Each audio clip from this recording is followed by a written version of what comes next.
Welcome to another SuperCoach Hub NBL podcast. I'm your host today, Verns, and joined by very special guest, SuperCoach Boz. How you doing, mate? Yeah, very good, Verns. I mean, outside of Supercoach, life's going great, but inside of an NBL Supercoach at the moment, not doing too well. As we think back to 2 weeks ago, had the captain on Derek Walton Jr., and this week I thought, what a great idea to trade in Adams and pop the captain on him. So, look, I scored a 283, and I'm ranked all the way out at 4,264. I feel like every time I'm on this podcast, it's just bad news, but still staying positive. Love the game. We'll continue to go. How about you, Verns? How'd you go? Yeah, I did very well. No, I didn't really. I also captained Adams. I was very upset with the week, honestly.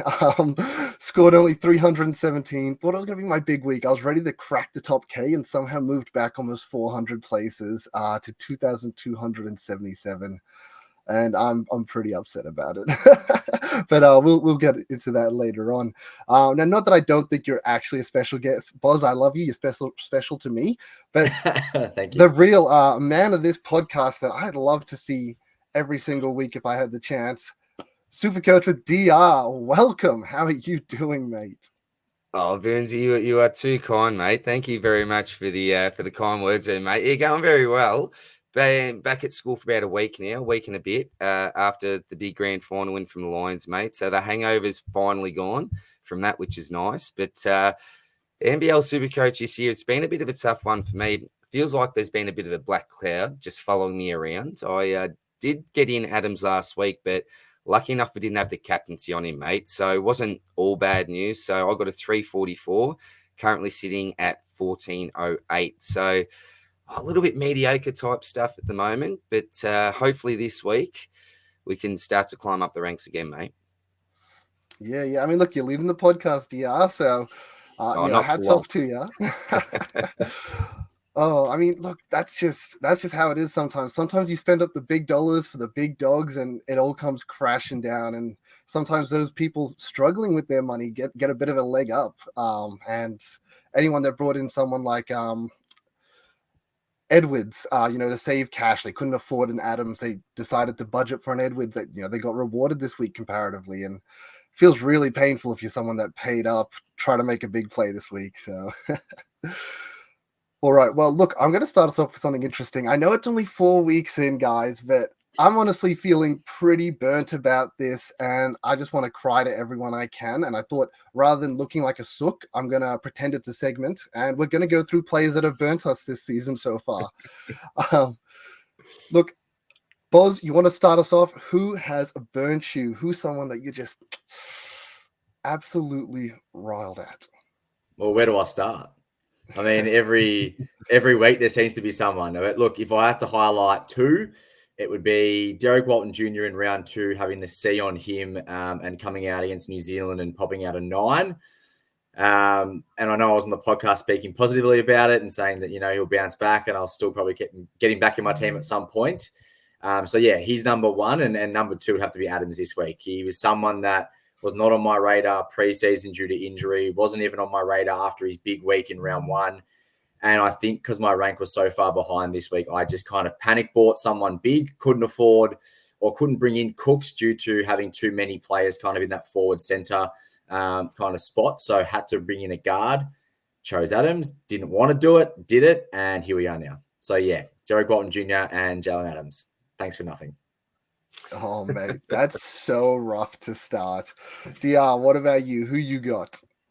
Oh, ditto what Boz has already said with those two blokes. I've copped that as well. But a bloke I'll throw in is Big Will Magnay. Now, I should have probably had the discipline to keep him last week, but I went for what I thought was a bit of a pod move, not getting Harrell in. I thought I'm going to get Magnay over Harrell. I'm just so big on him at the moment. He come off that huge score, really let me down on that double, and there was a few excuses, like his last minute decision.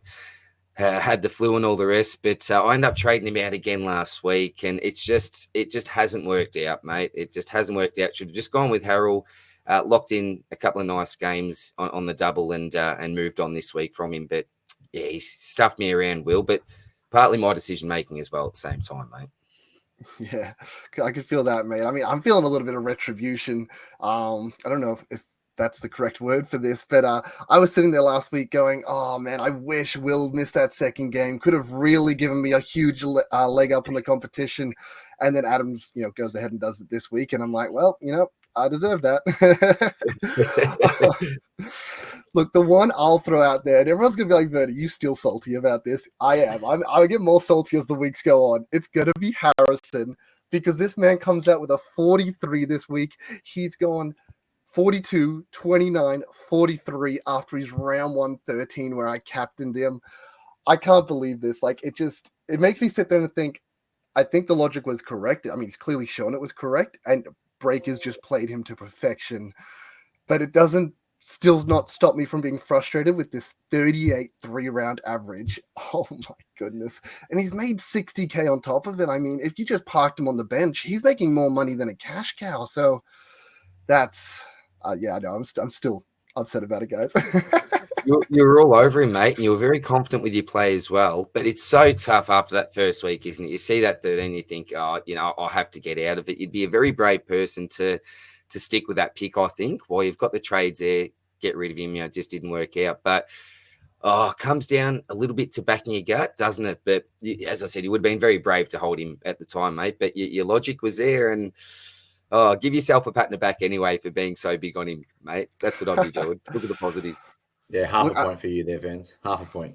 Thanks. Yeah, I did make a big call before the season started. I said round 1 he's going 40 plus. That one didn't work out.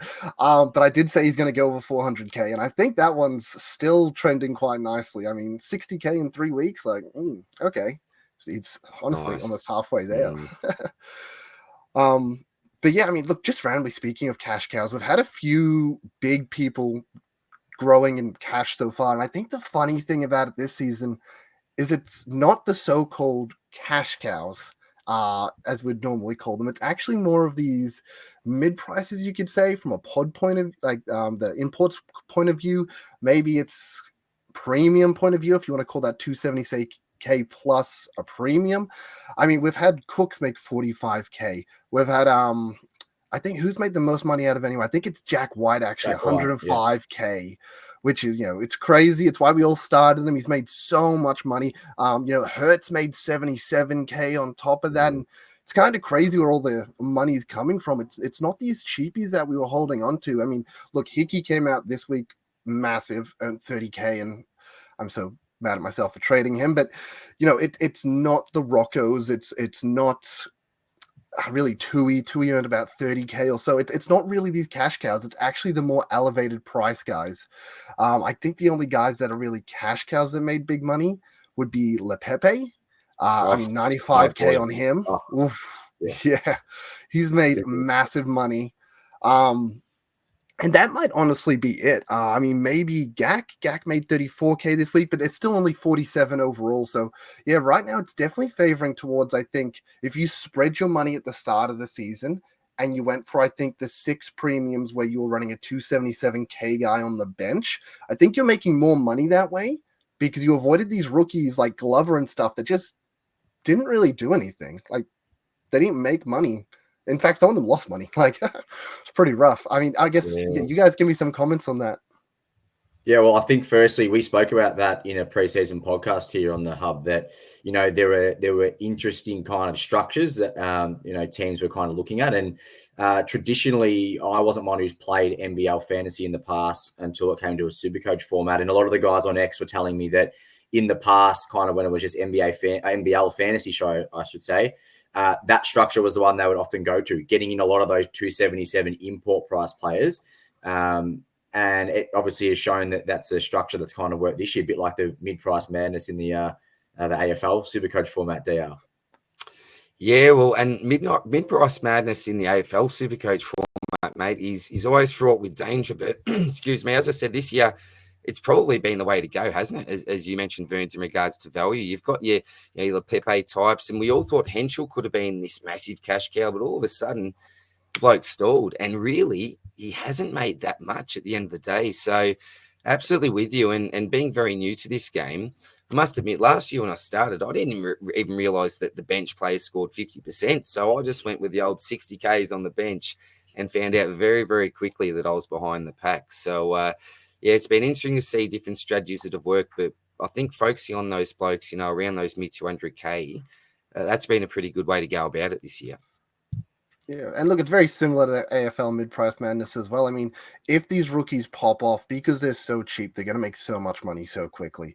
And then you have these mid-prices that what happens when they don't pop off? What happens with a Bradshaw where you start losing like 40, 50K real quickly? Like, there obviously is the risk versus reward there sort of thing. But if you happen to get on top of those right mid-prices, maybe you got a few of these correct cheaper rookies, you're just miles ahead of the pack. I was checking through some of the teams earlier, and my team's about 2.4 million in value, and I thought that was decent. I thought, hey, that's not bad. That's good money. And then I saw some of these teams at already 2.550, 2.530, and I'm just sitting there like, that's nuts. Like, and these are guys that they're already, like, because they've made the money, they've also made the points. These are guys sitting like top 25 already sort of thing, and they have that kind of cash gen behind them.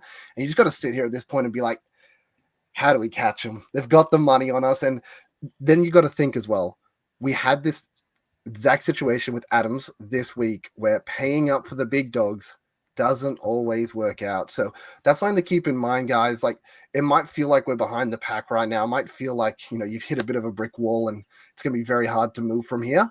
But I mean, last year was a very similar situation as well. If you were paying up for like Wiley and DJ last year rather than getting on like a Kel who was like 100K cheaper, you actually got punished because then Cal ended up being the highest scorer in the back half of the year. So it might seem like you're behind the pack, but if you just honestly keep playing, keep picking the players you like, working with the structure you can afford, honestly, I think you can come back still. Like, you can still make your way back, and it's very early days.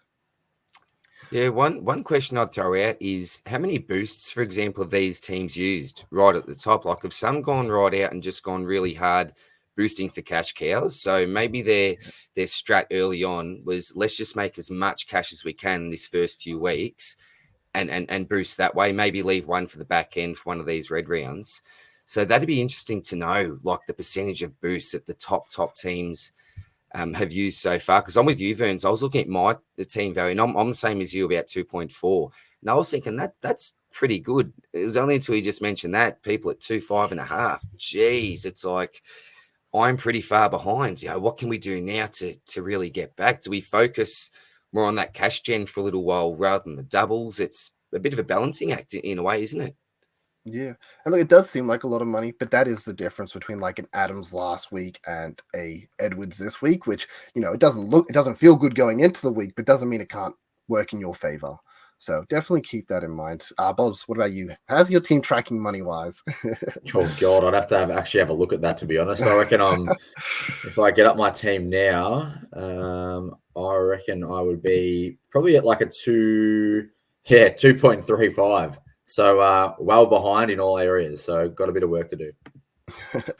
No, that's all good, mate. Look, we'll jump into some of the trades happening this week. It's Monday night, and these always change a ton before the season start. I mean, I think last week when we did this, it was, I wasn't on the podcast myself, but when the podcast did it, it's like Armstrong number 1. Yep, everyone get him in. And then Wednesday rolls around, and wow, Armstrong's not even part of it. So definitely could change, but let's jump into, let's say, top 10%, see how teams are tracking. 10%. It might seem like a lot, but it's only the top 1,800 teams. So that's not even including me and Boz because we're so far behind. Not yet. Not this round. Just wait till after the round, boys. Yeah. Round 10, maybe. All right. Well, we'll jump into the most traded out guys to start us off with. The 5th most traded out guy, interesting here. It's 6.4% of traded out Cam Oliver.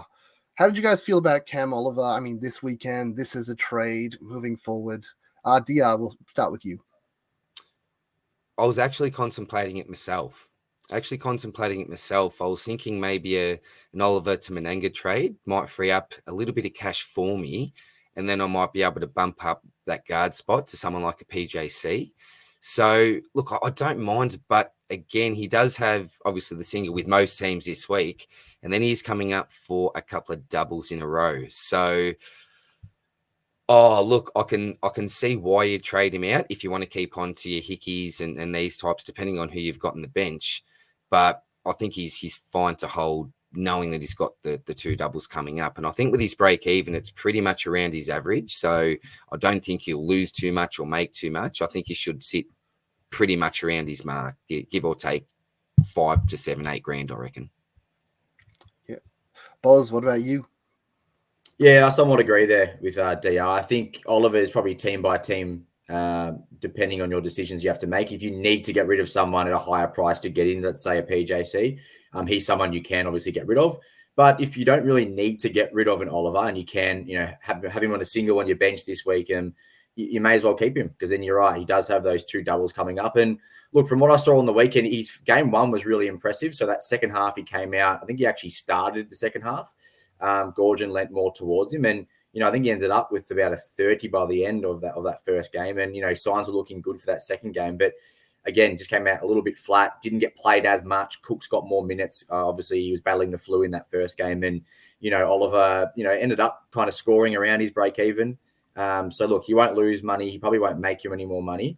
And to be honest, I've been a bit disappointed with his output. I was pretty high on him in the preseason. So, look, for me at the moment this week, he's coming out because I need some cash to just get someone who's going to score for me. But again, if your team doesn't need that extra money and you can afford to keep him, keep him. Yeah. And I agree. I do think he's been underwhelming, unfortunately. He's definitely shooting the three ball too much, in my opinion. He loves to pull up for a three, and you're just like...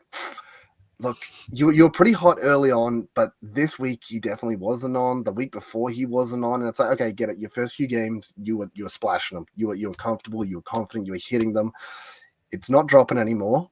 Get to that mid-range game, because your mid-range game where you do those fadeaways, that's your bread and butter, baby. Like that, you make that shot so consistently. It looks unblockable. It looks great. Like just put it on the floor, get a few extra meters inside, and then make your move. You don't just have to pull up at three. I'd love to see a bit more from him in that aspect. But I do agree, especially if you're someone in DR situation where you don't have like a Harrell or something, and you need to get that money from somewhere. Like he has been underwhelming, unfortunately. I mean, yes, he's got the two doubles coming up. I mean, this week you could almost consider it everyone on the single to a degree. So you could almost say he's got 3 in a row. So it doesn't feel good getting rid of him because of that, but you got to get PJC. And if you don't have a Harrell, you got to do it another way. I mean, look, if you were someone that ended up holding like a White or a Days or a Hurt over him, you'd feel so much better, because those guys have made 70 plus K on top of actually scoring well, which is so unfortunate, because I think everyone thought he was such a no-brain pick at the start of the season. I do think another random fact I'm going to say there is how good Lepepe's been. I think that's definitely affecting him. I think earlier in the season, everyone thought it's 80 minutes between that forward, like power forward center position. Lepepe will chop for maybe 10 to 15. Maybe they'll have someone else chop, but you're going to end up with a good 60 to 55 minutes between, Cooks and Oliver. But Lepepe's being fantastic, and he's eating up 20 plus minutes at the moment. And I don't blame them. Yeah, I don't blame his offensive rebounds. He's just the dude's insane. I reckon he's almost become my favorite player in the comp. I just love everything about him. Like he's tough, and he's desperate as well. He claws for that ball. I just love the way he goes about it. I'm such a huge fan of him. He's been a great money maker as well. One of the few cheaper cash cows this year that's really worked out for us. Yeah, he definitely has that young blood hunger for the ball. Definitely well-rounded player as well. Shoots threes very well, can score inside.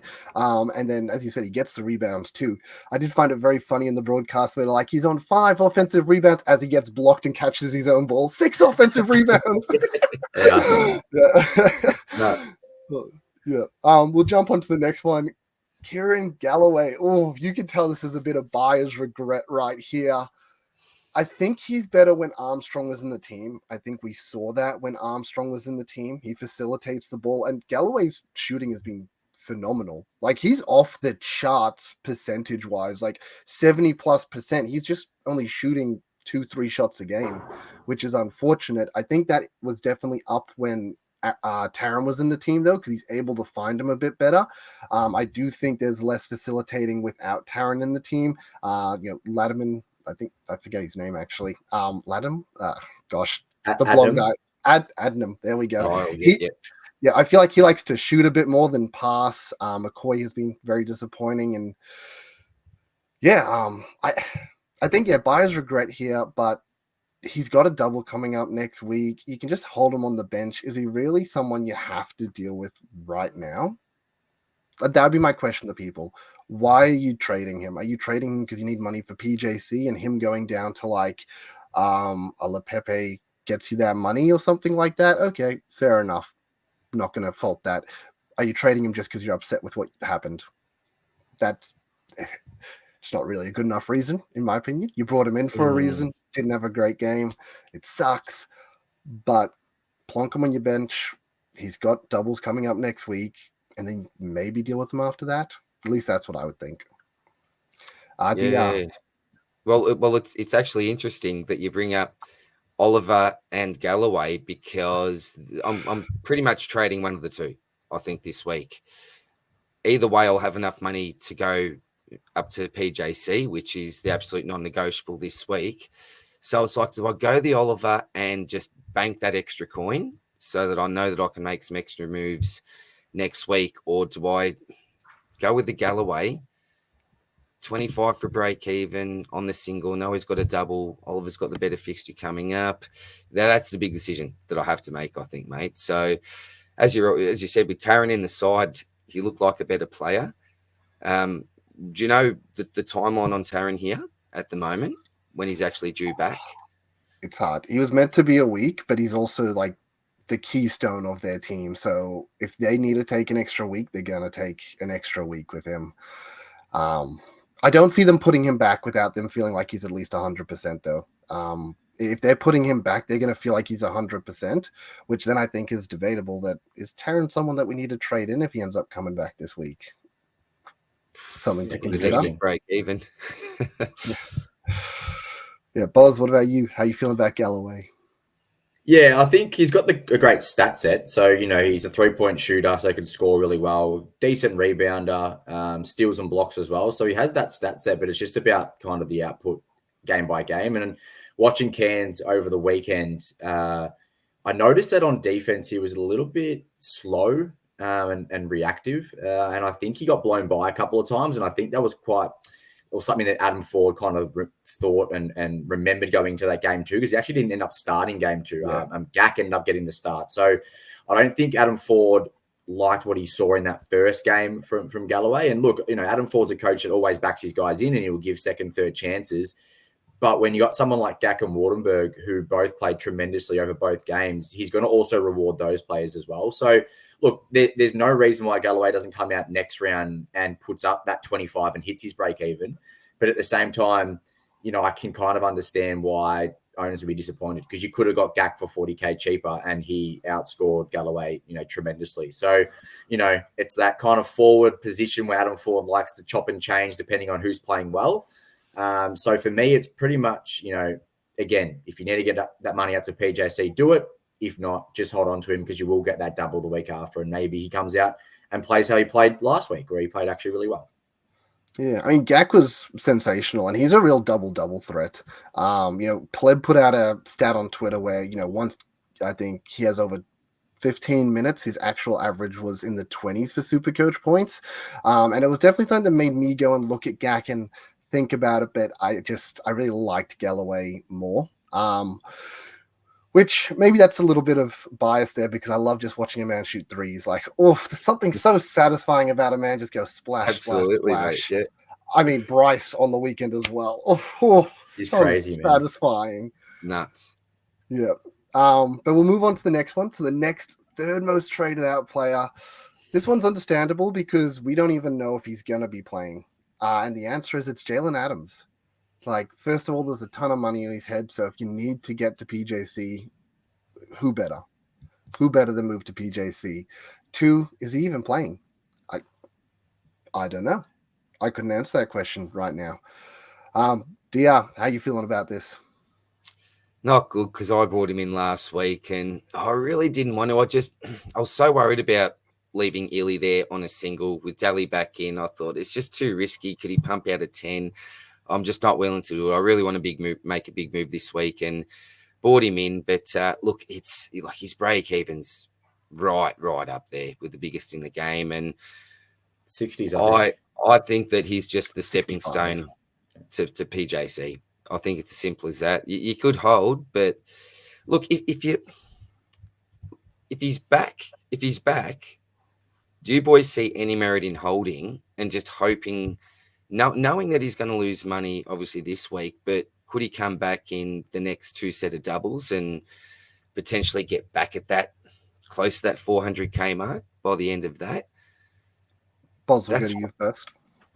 Tell us. I think if you do some forward planning and you're going to really be struggling, if you're already behind the 8 ball, someone like myself, right? I have Adams, I'm behind the 8 ball. I need to look to the future. I need to actually hold on to some of these high-end guys. I know we don't like having high-end guys on our bench, but I kind of have to, if he plays this week, essentially what I'm saying is I will hold him because I need to risk him being able to be fully fit on those doubles so that I'm not worrying about trading him back in or someone else of his kind of caliber. So for me, someone who's behind the 8 ball, I need to prioritize scoring ahead of cash, in my personal opinion. But I can also see why a lot of owners would just say, well, he burnt me, he's injured, can't trust him, and then you obviously get him out. I'm someone who has obviously Kendrick Davis. I'm sure everyone else here does as well.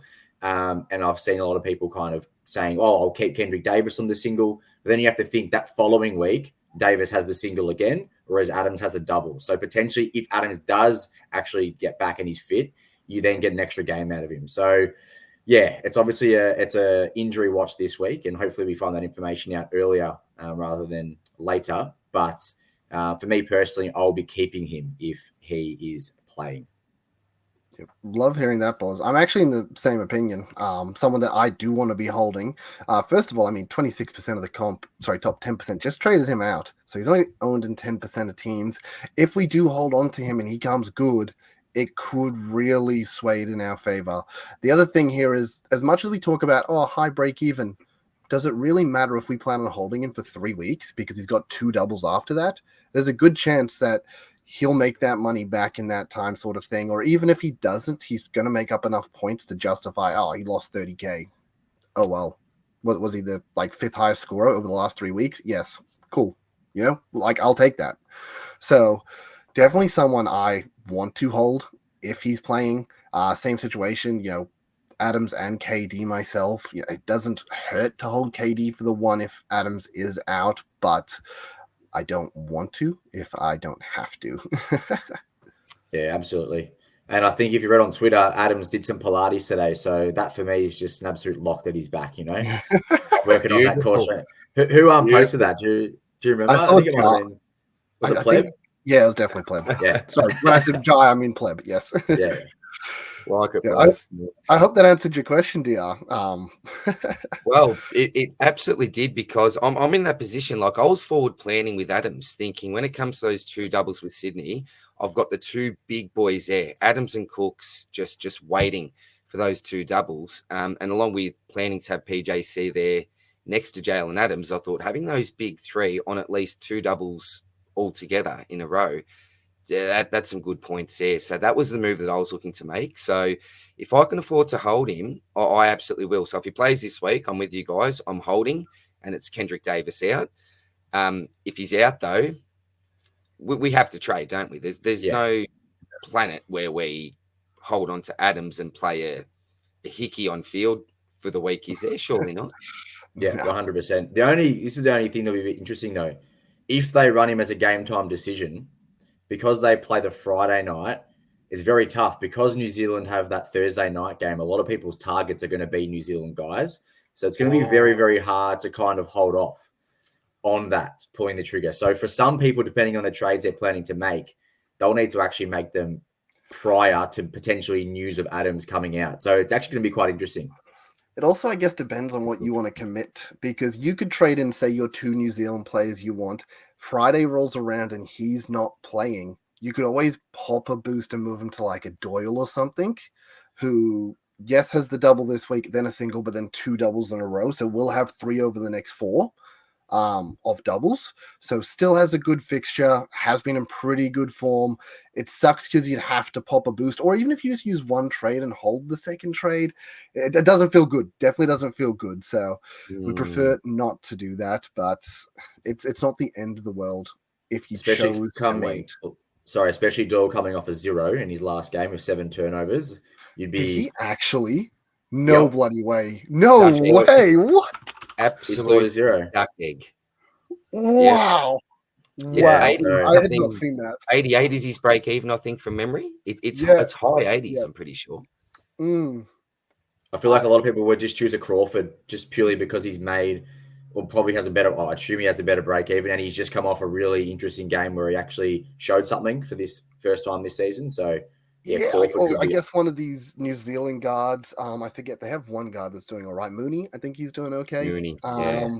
So maybe you could go for him, but then again, if you do that, you have to do that by Thursday night. You can't change your mind on that, so it has to be. Oh gosh, I didn't realize he got it. That's crazy! Wow, that's actually nuts. Sorry, I'm still blown away by that. I've like lost my train of thought. Since I've lost it, we'll just move on to the next most traded out player, and it's going to be Trez himself. I actually do remember what I was going to say real quickly. With the Adams thing, it's like for my plan, it's like I have already 3 Sydney guys in the case of Cooks, Oliver, Adams, and then I plan on getting 2 New Zealand guys. Now that's literally going to be a full on-court team for round 5. Sorry, not round 5, but round 6 and round 7, when Sydney have their doubles. And I plan on sort of fixing up my bench at that time. It's like, I don't really have to worry about the on-field guys. Let's fix up the bench, do that. So it would suck having to get rid of Adams and then KD the following week, but that just means I'm fixing up KD rather than a rookie on the bench. So I don't think it's the end of the world if I did do that. Sorry, just random sidebar. I did want to bring it up before, but then got distracted. Very good, mate. So yes, Trez, 31% of the top 10% have traded him out. Completely understandable. Let's be honest, downgrade him. It allows you money to upgrade. They have an awful fixture going forward. Also, Martin's pretty close to coming back. Could be any time soon. So he's not going to be around for long, unfortunately. Done his job. Done it pretty well. I think he'd be there'd be no disappointed owners, would there, from trading in Harold for the last couple of weeks. I think he'd be happy. Did his job. Now it's time to move the man on.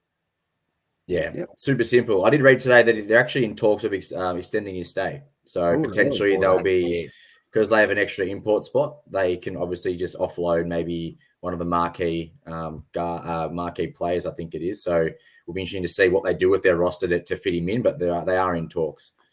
But you're right, super coach wise, yeah, just trade him out. They haven't got a double till round 11, so probably the worst fixture now in the league, I would say, for super coach. Yeah, definitely. I mean, if he sticks around till then, I guess we'll revisit it then. And the next one, this guy will be sticking around till then. The most traded out player in the top 10%, 49.2% have traded them out. Look, I guess it's easy to be the most traded out player when I'm pretty sure the start of the week you were owned by like 98% of the competition. Like that's just how it's going to be. It's going to be Kendrick Davis. As I said, massive trade out numbers. Honestly, sensational in game 1. In round 3, sensational in game 1 this round. Unfortunately, game 2, when they did play against Melbourne, things didn't quite go as well as you wanted. But I think people were predicting that coming into Sydney with Bull Qual. We were very happy for him to get to a 30 against Qual because he is a hard opponent to score SuperCoach points on. But then we're not too surprised that he got hulled down by Melbourne, and they kind of got beaten pretty badly too. So, but yeah, Boz, start us off with Davis.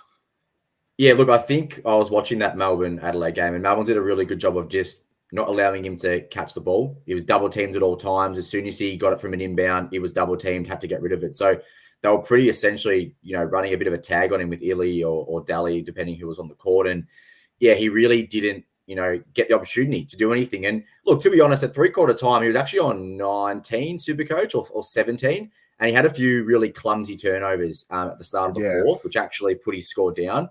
So, he was actually probably tracking for a 25. And then obviously the game was blown out. So, they just kind of took him off and that was the end of the game. But yeah, in terms of him being the number 1 traded out player, you can see why. The PJC is the number 1 target.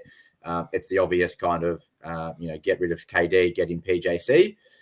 So, yeah, no issues with that. Again, if you have an Adams and he doesn't play, then, you can just keep KD for an extra week. Hope he pumps out a 35 as a really nice kind of single on-court score, and then probably move him on next week. But, yeah, totally understand why he's being moved this week.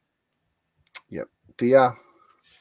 I absolutely agree with everything that Boz said, to be honest, mate. I don't think there's really much more to add To be honest, look, he's done his job. Look, a little bit disappointing last week. I know, and you don't always look at projections with a grain of salt, but I sort of did my own projections, and I sort of had him a little bit higher in price.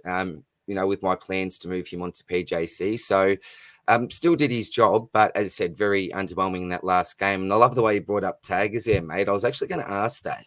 So, are there any particular teams, maybe for those of us out there that don't know the game as intricate as you two, are there particular teams that are notorious for taggers? So it's like Bulldog Illy, for example. You got your Bull Quoll. Anyone else that's a known tagger that we need to be worried about maybe moving forward? And even when there's blokes that are coming up on a double, if they are coming up against one or even worst case scenario, two of these tag teams, is it worth getting one for the double? Yeah, it's a good question, DR. I think if you hit the nail on the head there, the two teams that obviously do it a lot is your Melbourne and Sydney. I think Sydney do it really well individually, so they run Bull Quoll really hard on the best player. So Bull Quoll literally, as traditionally like an AFL, is side by side with his opponent every step of the game. Whereas Melbourne do a really good kind of AFL. and bloody oath he gets fouled out nearly every game. But I think Melbourne do a bit more of a team defense style tag where they probably kind of at the start of the game say, we don't want to get the ball out of, let's say, KD's hands. And then they do a really good job of, as soon as he gets it, run that double team as soon as possible, just to make sure he then obviously passes it to that spare person. Other teams on the league, I can't really think of any. Verns, can you think of any teams that... No, when I was thinking about that too, I was like, nah, nobody that really stands out. I mean, Illawarra historically have been good against Bryce, but that's like a very specific matchup itself. And I think every team has their plan when they come into Bryce. And I think Illawarra just have their plan locked in sort of thing. Because outside of that, it's like Hickey and Harvey have given up a lot of points to guards that aren't Bryce. So I think it's also a very different makeup from the player by player sort of basis. You look at their scouting report. Can this guy shoot threes? No, sag off him. Can this guy shoot threes? Very well. Get up in his face sort of thing. And we see that very commonly with like centers. Like nobody's going to Trez at the 3-point line. Like, don't worry about it. Will Magna, you catch, you're going to shoot, that's fine. Even though he's splashing them, they're still going to let him take them sort of thing. Like you see that in the scouting report. But if someone like a Menenga catches that on the outside, this guy's a stretch big. Like he specializes in hitting the outside ball. Cam Oliver, he wants to shoot that outside ball. At the moment, Cooks is kind of looking like that guy that can shoot the outside ball this season, even though he's historically hasn't been. So, you have the scouting report, you know how to play them. And some teams are just a bit better at executing that than others. I would say Hawks are a bit of a danger team to run into at the moment because Tatum just has them on such a, I don't know if the word tight leash is appropriate, but like they're just so well drilled. They execute to perfection. If they need to lock someone down, I mean, we just said Doyle got a goddamn 0. Like I'm still mind boggled by that. And as I said, they've always been historically great with Bryce. So them maybe could also be a team, but not a specific player, just as a really well executed team, great scouting, and they know how to work their opponents well. Saying that, they play very fast-paced basketball, though, so they leave a lot of opportunity out there. Good info, boys. That's great info. So probably the two teams that I suppose that a little worry are the Kings and Melbourne. So just handy to know potentially when you're looking at future fixtures and when you're looking to get plays, in particular with that big break even. Yeah, and Definitely. Look, I guess we didn't really say it, but I know that we didn't really see it this week, but Tasmania are historically also SuperCoach killers. And that's just because of the way they play. They're the 10th team when it comes for overall pace of the game. They move it slowly. They run their full sets. They get the 24 seconds off the shot clock. You don't see it like these Melbourne. I guess Melbourne's usually not that good at it either. But example, Jack White. He'll get the ball and he's going to go coast to coast in 5 seconds. And it creates a faster game, more offense, more shots, more SuperCoach scoring happening naturally because of it sort of thing. Where, as I said, Tasmania is naturally the slowest team in the league. So because of that, they'll have lower scoring games, less SuperCoach points going around. So they can also drain the points a little. Didn't see it this week, though, because Hawks absolutely pumped them. Blew them out the building, as they say. Yep. But we will move on to the 5 most traded in players. I think it's pretty obvious who the top dog is, but we'll start off at number 5. And this is a few people, I think, feeling FOMO and seeing this really nice score and maybe not knowing the context behind it. It is Tyler Robertson. And look, I'm a very happy owner of that man. I brought him in with a bit of risk, honestly. I did think it didn't really matter too much at his price. It's like I felt like he was sort of getting the nod over Bruce. Saying that, Bruce was sensational this week, so I don't know if that's going to keep happening. Right, yeah. Oh, career high for him. He went nuts. But obviously Robertson, he earned 40K. He's got a negative 16 break even. People are looking at that thinking, wow, this 69K guy just scored a 46, earns a ton of money, and he has a great break even. Okay, a bit context there. If Adam plays this week, he's not going to get 25 minutes on the court. And then all of a sudden, it's going to be very different. Yes, he might earn quick cash in the short term, and if you're fine to suck that up, especially considering they've got 5 games over the next 3 weeks, then that's fair enough. But just, I think, make sure you do your research on that. I personally was very happy with him beforehand, even though I understood the risk. I think the risk is actually higher now, just because of the extra money you have to pay. You know, the risk on a 69K guy is very minimal, because if he doesn't play or he plays poorly, it's not the end of the world. Like, he doesn't have to do much to make money. 110K guy, it's very different. That's a bit more of an investment. That's forking out a whole extra amount of money that could be going elsewhere. Saying that, negative 16 break even, he walks on, scores like 4 points this week, he makes 20K. So that's gonna be pretty nice. Let's start with CCR. Yeah, well, the issue is, as you said, Verns, it's moving forward. So you might get that initial short-term cash grab, particularly if Adams isn't playing, then you like the short-term move a little bit more. But if you're then looking ahead to, now I've got him for those couple of doubles, how good is this? I wouldn't be expecting anything much at all. When Adams is back, I think, from my opinion anyway, it's pretty simple that his minutes simply go out the window, and may get a little bit of time here and there, but I don't think anything significant enough to warrant having in your side, apart from maybe a quick sort of a cash grab, trade in, trade out. Boz? I think with Robinson, and something I noticed even before Adams was ruled out with injury on Friday night, that he actually was the first off the bench in the guard rotation over a Bruce. And obviously I know Bruce shot the lights out on Sunday, but that's not going to happen again, I wouldn't have thought. So, look, when Adams does come back, I think Robinson actually has a little bit of a role as that backup guard. So I do think he probably can churn out a 10, 15-minute night, and then any upside in a game where they're blowing out a team. So I think, this week would be the week to grab him if Adams is out. I would actually think about, if Adams was out this week, I'd generally think about getting him in. Just purely to get money, because I need money desperately. But at the same time, if Adams is in, I think what you said, DR, is pretty right. His minutes reduce significantly. And for those that already grabbed him, awesome. Verns, well done. You get that extra cash. You'll get some points over that 3-week period where they play 5 games. But I think overall, after that 5-game period, I think you'd probably want to move him on quite quickly. Yeah, and as you mentioned, like, that was the thing that sort of drew me to him originally, him being first off the bench, because in round 3 he was the first off the bench and was quite good, and he was quite good in the preseason, and I was like, okay, so he got the opportunity and then he showed up. Like, I feel pretty comfortable they're going to run him again next week, even if he only gets these 10 minutes and he scores a total of 15 SuperCoach points. It's not the end of the world. The guy's priced at 6, so it's fine. I didn't expect, obviously, Adams to get injured and he scored 46. That's a bonus. But this week, as you mentioned, what are Adams' minutes? I think they're probably 28 plus, unless it's a blowout. And if that's the case, there's only 12 extra minutes for that backup guard. Saying that, there was times they ran Roberts and Adams on the court together. So then that could be interesting. Yeah, look, it is a tough one. I do think it is a this week move only. You definitely probably don't do it after this week. He's not going to have the break even. He's going to be very expensive. But yeah, I can see why. So moving on to number 4, it's actually going to be the man we mentioned earlier, but Mooney. Traded in by 11.5% of the top 10%. He was decent.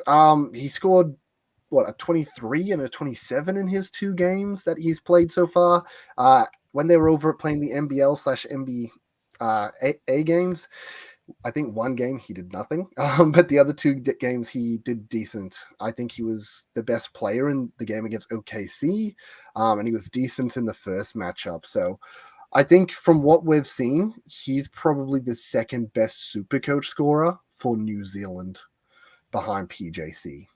Yeah, you have any comments with this guy? Well, obviously, we're looking at their fixture, and you've got your 3 in a row there. I think if you're running, well, I think most of us say, you talked about the percentages before, mate. Someone like a Kendrick Davis, could you go the 2 New Zealand guards and just lock them in for the next 3 weeks? Look, he's averaging around that 25 mark at the moment. So would you be happy with 350s there next to PJC? You're making a little bit of coin off Davis. Potentially. I don't know a lot about him, to be honest, mate. So I'm really just looking at averages here, looking at that guard spot without having much context behind his game and his absolute role. So I'm not really one to comment on it. I'd just be more looking at the numbers more than anything on this one, mate. Yep. For what I've seen, I think he's mainly a shooter. But Boz, what have you seen? Yeah, I think he came out in the preseason and had a really big game. I can't remember. I think it was the game PJC was out with a dislocated finger. So I'm sure, obviously, more responsibility handling the ball, facilitating, etc. But look, he looks to be someone who will just meet his break even probably every week. Someone like an Oliver who's probably going to get you 25 to 30. Might blow up one game, might have a poor shooting night the other. So over a double, you can expect probably about a 50. Look, probably someone I wouldn't be looking to get in only because there'll be cheaper options the week after. So, as DR said, if you're locking in a PJC and a Mooney in your guard spots for those 3-week doubles, but then in round 6, you have Southeast Melbourne on a double. You have Illawarra. There are players you can grab, such as Derek Walton Jr., who is actually underpriced. There'll be options if you can pay up for like Trey Cal, etc. So I don't know if you'd regret kind of getting him and kind of getting him too early and then wanting to actually get him out before his double run finishes. If you're someone that's really good at kind of holding and sticking fat, feel free to get him in and keep him on those 3. But I feel like there's better options only 1 week later than when New Zealand start their double. So I wouldn't really touch him, but at the same time, I get someone boosting this week and trying to get as many New Zealand as possible. Yeah, I do like that as well because look, his break even's 52. It's not like one of these break evens where you've got like a 20 to 25 break even sort of thing. And it's like, if you don't get him on this week, he's going up 20 to 30K, sort of like a Days or a Hurt did sort of thing. It's like, no, he's probably just going to stagnate. He's going to roughly stay around the prices. There's no rush. You'll be okay. Yeah. But we will move on to the next one. So the third most traded in player, man, this guy is still just getting traded in left, right, and center. It is Xavier Cooks. Traded in by 13.1% of the top 10%, bringing his ownership to 73.5%. I think that might be people just going, he's the number 1 scorer in SuperCoach. He was already the number 1 scorer in SuperCoach, and then he topped it this week, even after having a 19 in his first game. So someone who's been very impressive. I think a bit of a weird week to jump on him. He has a 45 break even on a single. I find it a bit strange, honestly.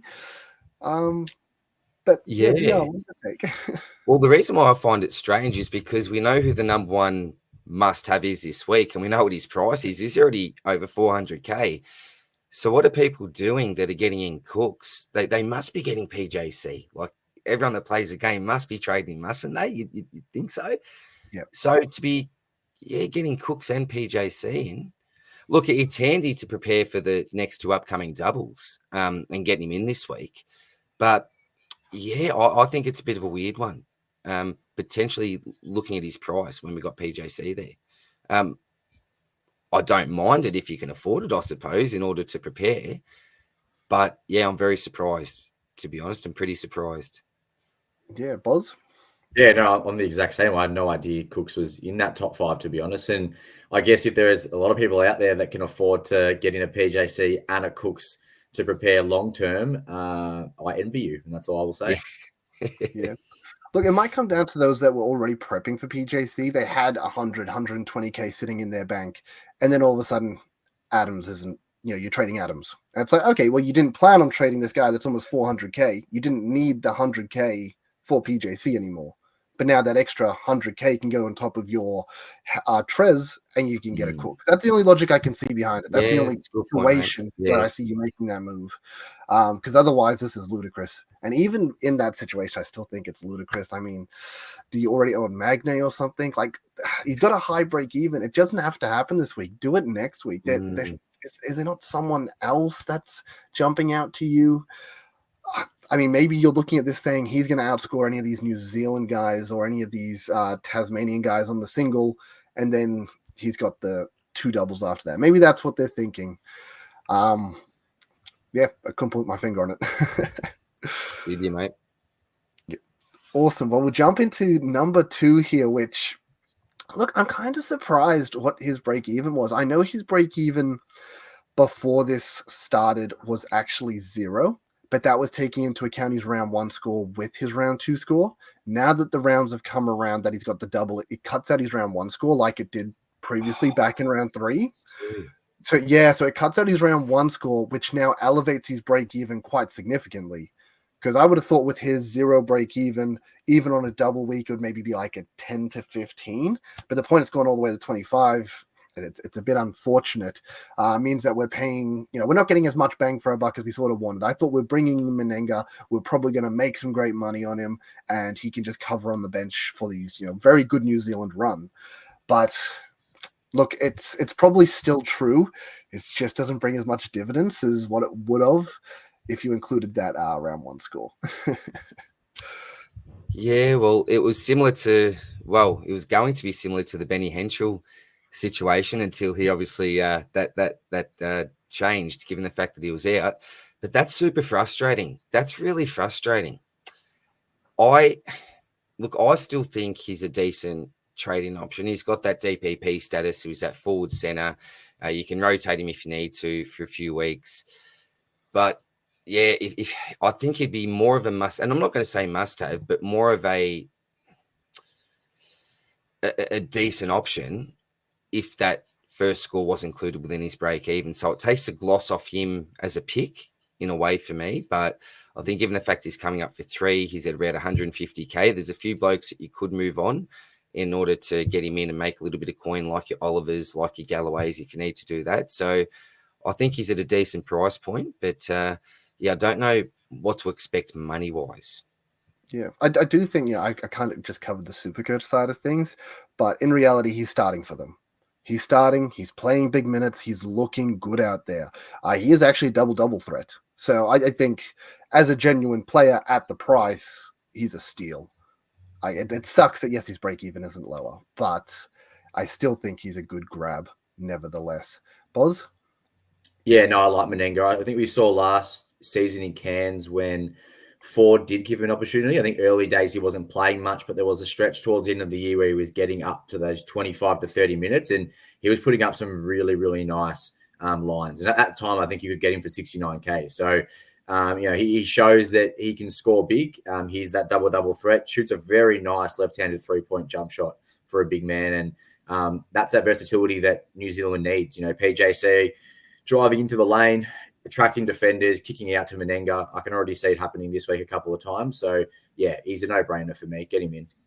Yeah, it was definitely happening in the NBL, NBA games as well. The amount of times I saw highlights of just Menenga draining a 3 because PJC's driven, the big man's had to rotate to protect the basket, and then he's just sitting at the 3-point line waiting to splash it from extra deep because of their 3-point line.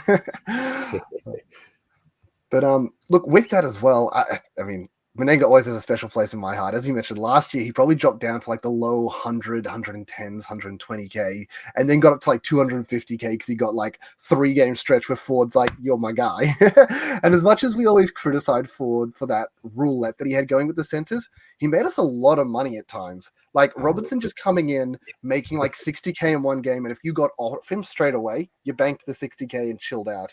Menenga made great money over that period of time, and then if you got off Menenga, it was awesome sort of thing. So, look, he did make us a lot of extra money, which is a nice thing. And I think something really interesting to bring up with these New Zealand guys, obviously we mentioned their first game doesn't count towards a SuperCoach score, which does suck.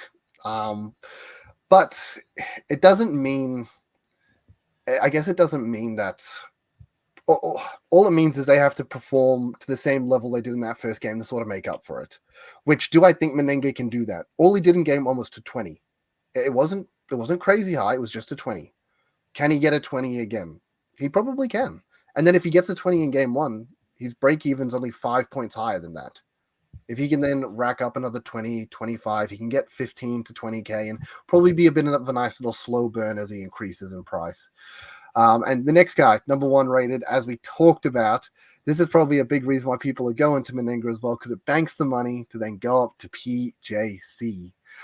Now, someone else who had a really nice looking break even until obviously it takes out his round 151. You take that into account and his break even was looking like 15 to 14. And you're like, wow, we have to get on this guy. It is 65 on the double. As I said, though, he has to just score 51 again. If he scores it again, then his break even's just 14 on a second game. Which honestly, with as good as he is, he could do. He's a freak. He's a genuine freak, this bloke. And look, I'm not banking 50s each week. I don't think that's realistic. He's got the talent, don't get me wrong. But even at that high 30s, 40 mark, I think we're pretty safe most weeks for those type of scores with this bloke. So I think it's an absolute no-brainer. Just find a way to get the man in. I think he's probably been the biggest must-have this season that we've seen coming into a stretch, I think. Yep. Boz? Captaincy option as well. Just chuck the captain on him and you're absolutely laughing. Could you imagine he would be the scariest non-own on this 3-game stretch, just super scary, not getting him in. Oh, God. That'd be like not owning Will Magnay last season, Boz. Yeah. That was great fun. And now I own him this season and he does nothing for me. Yeah, Funny that. No, look, PJC, my favorite player, my X handle and Discord handle. He's my profile picture for a reason. Saw him twice last year when he came to Melbourne. So when they versed United in Southeast Melbourne, literally went to the games just to see him. He's 6 foot, he's undersized, he's skinny, he's quick. God, he can rack up steals. One thing I've been impressed with is his distribution this year. He's actually, those assist numbers are actually quite high at the moment. I know they've only played 2 games, but he's got, I think, 7 to 8 assists, both those games. And he was someone last year that was probably only getting 4 to 5 assists a game. I know Anthony Lamb was quite a good distributor in the forward spot. But, as we saw in rounds 1 and 2, they've won both games and he's been the center point of that team. He needs to score his 20 a night plus, and he needs to be a part of obviously everyone else scoring. So look, with that can come some high turnover games, but I think with the upside of how many steals he can rack up in a game as well, we're looking at a really easy 30 floor, I think, for PJC, which is more than enough. So cannot wait to own this guy. This will give me some positivity and life back into the season, and keen to watch some New Zealand games moving forward. Beautiful. No, very excited for that. And I agree. I think the scariest non-own if you don't get on this man, he will be terrifying because we know what his ceiling is. And I feel like his floor is very safe. I feel like you're probably getting almost 30 out of a game. As you said, you're going to have such a safe captaincy. You put the captaincy on him, you're going to sleep well at night, knowing that 90% of the competition have a captaincy on him and it doesn't matter. But also for the 10%, they're probably terrified. Yeah, absolutely. And his team this season as well, I sort of mentioned it before, but they have knockdown shooters, and these are catch and shoot guys. It's not like last season where you kick it to Lamb and he's maybe going to put it on the floor, make a move, and then make a shot. Menengue is going to catch and shoot. Bolden's going to catch and shoot. King's going to catch and shoot. Lopez is going to catch and shoot. Mooney's going to catch and shoot. Maybe drive. But honestly, he's got a lot of shooters around him where the second they collapse on him, he's just kicking it out, and they're reliable 3-point guys. And he's just so terrifying on the drive as well. Like, people are scared to commit to him because they know how much of a pass threat he is as well. I mean, I couldn't have been more frustrated than Harrison in round 1 when, like, PJC would drive and go for his fade, and I see him standing off, and I'm like, bro, just go for the block. He's half your size. Come on. But saying that, is he actually 6 foot? Is that his actual height, or were you? It could be smaller. He could be 5'11". I don't know. I'm pushing 5'10", so I'm hoping he's closer to me than he is 6 foot. Yeah, same. I was going to say that. We call him a little man in the league, but he's still taller than us all. It's funny because I was at the United game, at that New Zealand United game last year as well, mate. And actually out on the court, he looks 4 foot. compared to some of these blokes out there. He looks tiny, right? So he's it's small. amazing how big the smallest blokes sometimes in the comp are. They look so much smaller compared to the big lads that are out there. Yeah, it's amazing. The one thing I'll say, guys, is, and I've read it on Twitter, and I don't think it's a big deal, but people are kind of questioning the jet lag theory. So, they've gone over to New Zealand. They've gone over to America 2 weeks ago.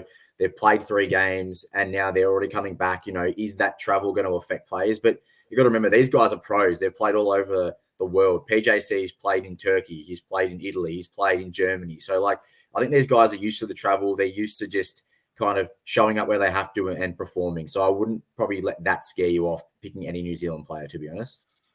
Yeah, I never think about jet lag with this sort of situation. Obviously, historically, teams that have come back from the NBL, NBA Blitz, matches haven't performed well the coming weeks. I think that's maybe a bit more of a mental thing. I don't know. You go over there, you get pumped by 53 games in a row, and then you come back, you're like, yep, back to work. I wouldn't feel pretty good about that.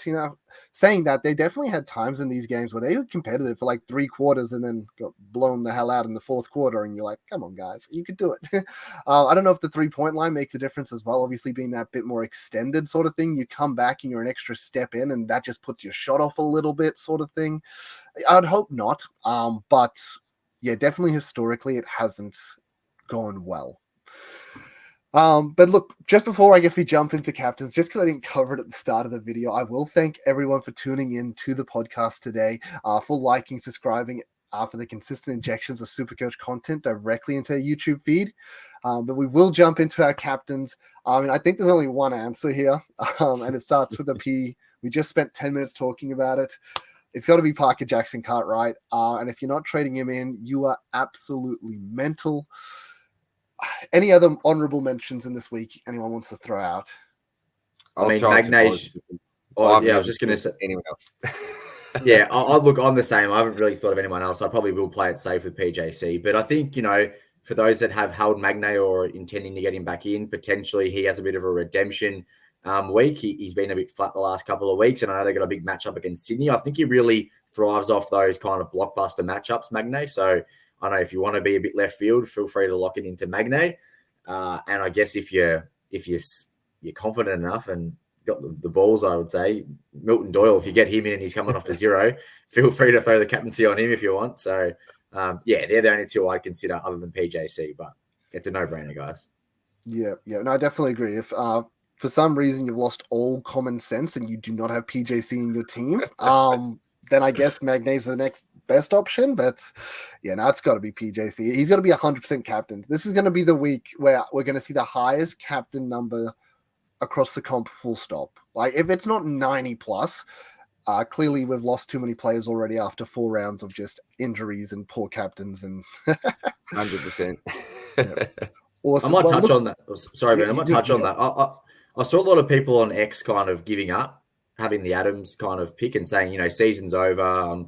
That's me done. I'm going to focus on BBL now. Like, I get it. It's disappointing, but at the same time, it's just fantasy, guys. At the end of the day, it's just a bit of fun. Like, stick with it, have fun. And yes, if injuries keep happening, it's obviously not your year. But at the same time, if you are enjoying watching the NBL, keep at it. Keep focused and just allow SuperCoach to be a bit of an outlet for you in your life, I guess, because it's really been a good kind of driver for me personally in enjoying kind of sport in a different way. Well said, mate. And one thing I'll add to that as well, if you can, as a BBL player, this is great practice as well for the BBL season, because we look at those, those double game weeks and scheduling and looking in advance, building your side. I think that lots of the same skills used for the NBL Supercoach, you also use for your BBL Supercoach team as well. So if nothing else, even if you're having a terrible season, it'd be good preparation, I think, setting yourself up for your mindset coming into the BBL season, mate. So that's really good advice, Boz. 100%. Yeah. And look, I know it can be mentally very draining or disappointing when something doesn't go your way. Like the Adams injury, you've captained him, you've brought him in, whatever it is, it does honestly suck. But it's one of those things where just because you made a play and it didn't work out, don't get down about it. Was it the correct play? Logically, would you do this play again next time? Yes. The only reason it didn't work is the man got injured. that's completely out of your hands. We've talked about it before, but you control the controllables. That was an uncontrollable situation. Holding Will Hickey, that was a controllable situation, but you make mistakes. So yeah, try and not get down about it. Try and just keep enjoying it. Keep playing for your league. If your overall's falling out the window, keep playing for your league that you have with your mates if you've got one. Keep trying to beat me because I'm having an awful season and I'm tanking pretty hard in most of my leagues. So chin up, you can catch me. But look, what we will move on to now is pods. If we have maybe a pod pick for the week, I think it's so obvious PJC is 100% locked in for teams. But the second pick, I think, can go sort of a little bit more interesting. You can play around a bit more with that if you really want. Does anyone have any pod that you think is someone worth noting in this week? I had more of a question for you guys about someone, actually. Now, I was looking at this, at the stats between New Zealand and Utah. There was a bloke here that just caught my eye, boys. Karim Lopez. So last game looking at, he had 25 minutes. What's his 13 points, a block, couple of steals, 3 assists, 7 rebounds. It just looked like he had a really nice spread across the score sheet. So is there any chance that he sees any decent minutes in the NBL or particularly in the next sort of 3 weeks? I think it's a funny one with Lopez. From what I noticed, I don't think he actually played any of the other NBA games. So weirdly enough, I'm not sure if he got injured or if the plan was he got to get injured. Okay, there we go. So yeah, not sure if he's still injured coming back to the NBL, but even so, in the first couple of games, he didn't play much for New Zealand at all. And then it was just surprising that he got plenty of minutes in the NBA game. I think because he is a next star, someone who's looking to be drafted within the next couple of years, I think something to do potentially with their agent probably telling the team he must play him a certain amount of minutes. But because it got him kind of in the spotlight in terms of that. So coming back to the NBL, yes, he'll play. Will it be as well and as much as he played in that one NBA game? Not sure. And secondly, he's injured, obviously. So, Verns, do you have any more insight on Lopez? Yeah, no, I agree with that. I think that's the biggest selling point. Like when the next star gets picked, they knew that New Zealand were having these NBL crossover games. And I think you can almost guarantee that the people there are there to watch the next star. That's their main interest in this entire crossover game. And they're going to give him extra burn because they want to show him to the scouts. They want to show him to the world. It was great that he performed. It's also a match, though, where they do play 48 minutes. So there's more time to get a stat sheet behind that sort of thing. But he did do very well. So it is interesting that, hey, you showed up in one game. We're going to give you extra burn because, as you mentioned, maybe it's contracted. Maybe it's just because they wanted to give this kid the spotlight. But then he actually performed. And does that then translate to you coming back and being like, okay, maybe we will give you some extra minutes on the court because you could perform when we put you out there, sort of thing. So it definitely could sway in his favor, but he doesn't have the greatest break. I mean, his break even's like 17. It's okay. It's not great. He's not someone you need to jump on right now. If you waited a week, saw he got those minutes again in the NBL, then he probably only goes up 15K or so, and you can get on him next week if you really want, sort of thing. So I don't think you have to, but he is a massive pod. He is top 10%. Only 11 people have traded him in, so 0.6% of the competition, which, it's a different play to the Meninga play.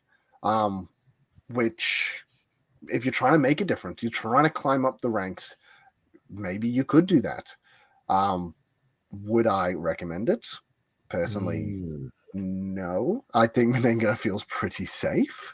But he's definitely another piece that people could look at. Great advice, because looking at those stats just from that game, it really stood out for me. I thought, geez, what a spread. But there's obviously context behind that. He talks about the exposure. So, yeah, nice info, guys, because if anyone else had looked at those stats without really having that context, you think, look at his price. Let's bring the man in. So, really good discussion there, guys. I'll cross him off the list, I think, for this week. I think I'll go probably the safer Meninga play. But I'll be really keenly watching to see how things play out, particularly in this double. Well, yeah, I guess pods it's very hard this week because there's only 2 teams on the double. So, we're really choosing New Zealand players because there's nobody from Tasmania that honestly takes my fancy. If you were going on Deng, you were going on him last week. We're not touching him this week. We mentioned Doyle 0, so you're probably not getting on him to lose money. So it's only really the New Zealand guys, and I guess we did cover them earlier. You had Mooney, who was decent, but at the same time probably priced at his break even. King was also okay. He was actually, I think, better in the NBL, NBA games. So once again, how does that translate when when a player does go away to those games, performs well? Can they bring that back? Gillespie was actually really good when he was over there as well, which was very interesting, I thought.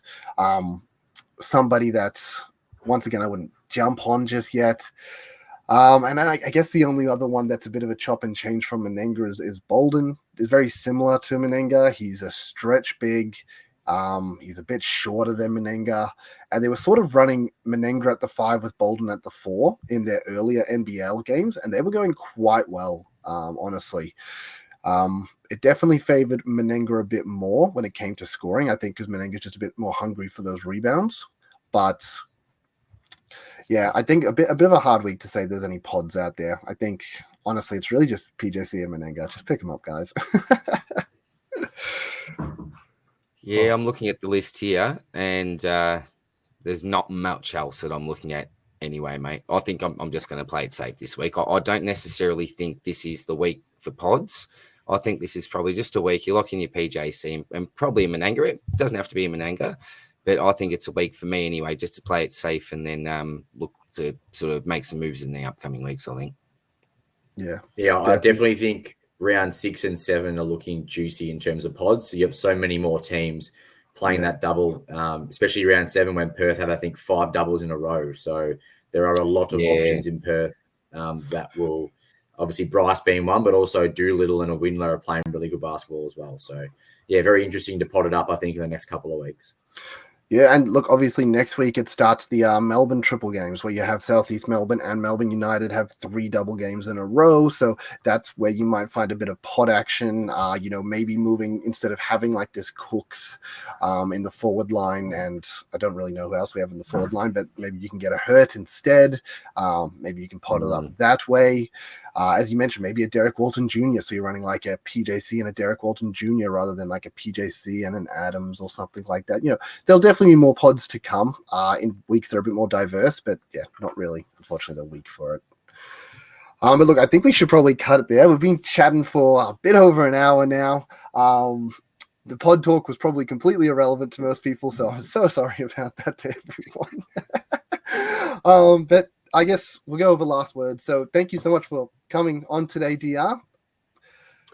Mate, thank you very much for having me on. It's always a pleasure with you blokes. Boz, first time I've been on with you, mate. So great to finally speak with you, mate. I've been watching from afar all season, obviously. So you've been a great addition, mate. So great to chat with you. And Verns, as always, one of my favourite people in SuperCoach and one of the GOATs of NBL. Looking back to your last season, mate, just phenomenal. And I know that you haven't had the best start to the season, but if anyone can come back, it's you, my man. And I've got great faith that you're going to absolutely come home with a wet sail and get inside that top 1%, mate. But no, always a pleasure, guys. And yeah, thank you very much for having me on as always.